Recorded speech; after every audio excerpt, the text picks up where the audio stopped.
Everyone we see is a reflection of us. I want to highlight something that is rather interesting.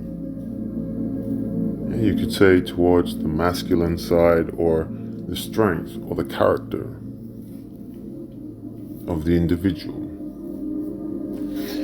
You know, if you look at a lot of psychic healers or people in the knowledge or spiritual gurus or even influencers or someone with knowledge that you gain information from, they will always tell you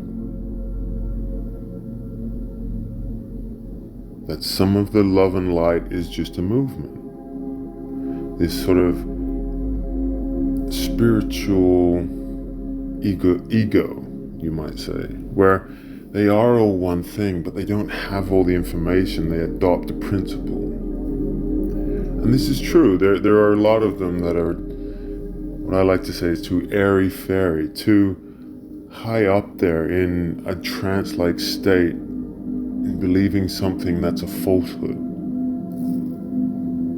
When there are so many dark sides or negative sides that aren't here to hurt us, but here to make us grow, to challenge us, to strengthen our will and our might so that we remember.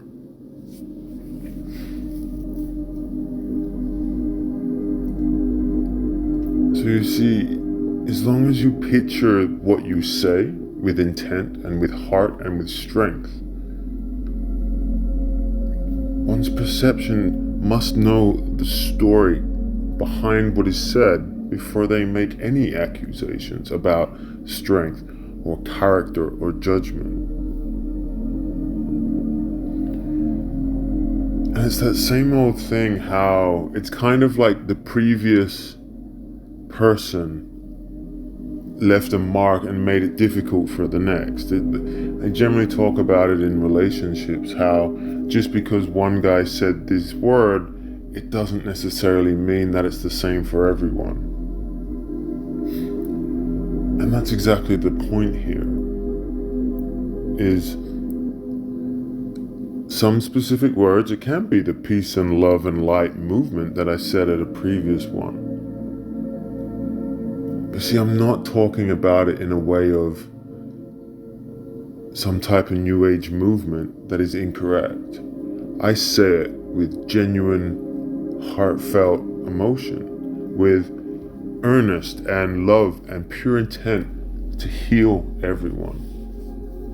And this is just me talking, me thinking my own thoughts, but expressing them in a way that makes people feel that it's okay not to be vulnerable, but to show compassion, to show your nurturing side with certain parameters in society. But it's also understanding and following and owning who you are. There are too many people that don't own who they are, but they own the perception of who they are, or another person's view of who they are. And it's powerful when you can stand in your moment and go, no, this is how I express myself. I have love for everyone and everything on this planet. And everything is here to guide us and teach us. Do we know everything? No, we don't. But that makes us humble. That makes us stronger because we're willing to learn. But at the same time, we have the strength and the courage to own who we are and what we say. We stand by it because it's true. Not because we believe that we are better or more right, but because it's true.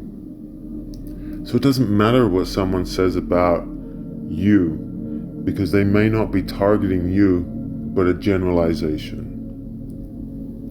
But that should never sway you or make you move to a different beat of a different drum because of someone else's perception that you have made up in your mind.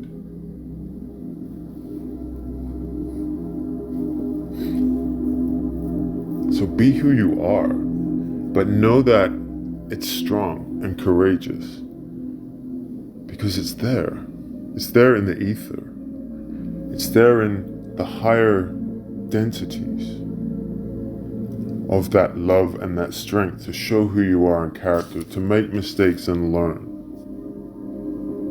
and grow.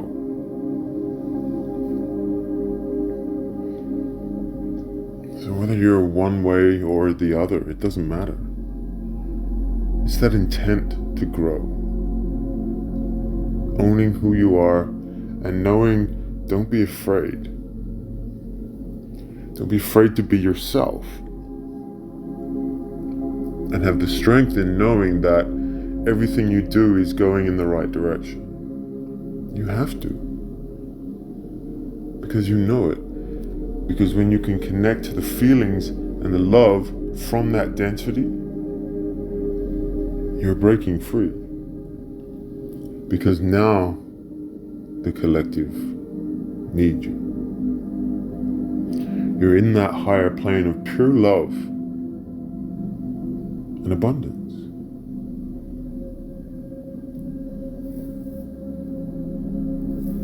So if anything that they teach us, it's there to guide us. Who's to say that that person just isn't another guide for you to understand your connection? They may appear to be almighty and powerful, but what if it's just for you? Just sit down and worry and look at the world on why?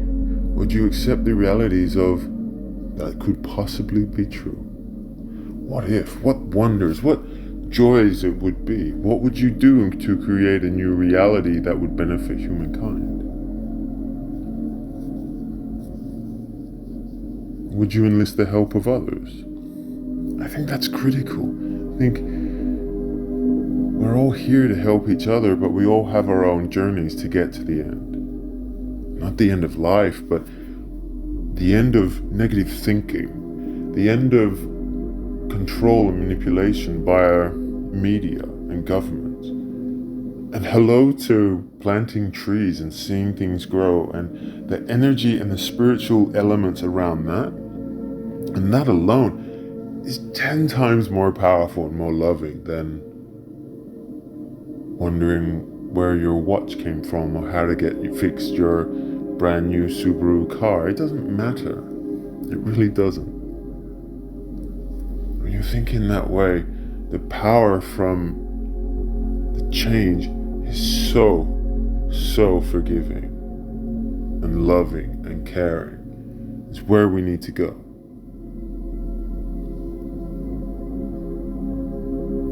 But we all have those moments and those realizations that come to us when we need them the most, and as we hate to say it, when we least expect it. But it's a potential growth. It's not sitting around and waiting for it to happen. It's going that extra step. Keep moving forward, keep learning, keep understanding, keep taking emotions from people, witnessing and observing them, and assessing, what does it mean to you? Is it a part of your thoughts, your reality, your intentions, or is it something from an outside influence? Can we do this all the time? Ask yourself, that's such a long-winded process. But only when you think about it as a job or having to do it every day. And as silly as it sounds, when you forget to do it in terms of a job and you let it unfold naturally to its own rhythm, it's the same way they try to keep you trapped. You reverse it, but you use it in your way where your growth turns into the miraculous skill that you're looking for. Because you weren't paying attention, you weren't criticizing it or sabotaging it. It occurred naturally. And you connect. And all the worries go away. And all the connections to doubt and sin and fear go away. And you feel that love, and it's not weak to do so for any man or woman. It is empowering. You can still be a manly macho man and feel that.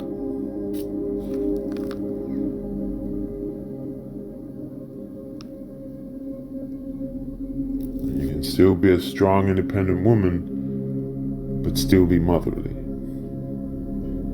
Still be caring. You can still be masculine and feminine in multiple ways and still connect. Stay strong. Take care.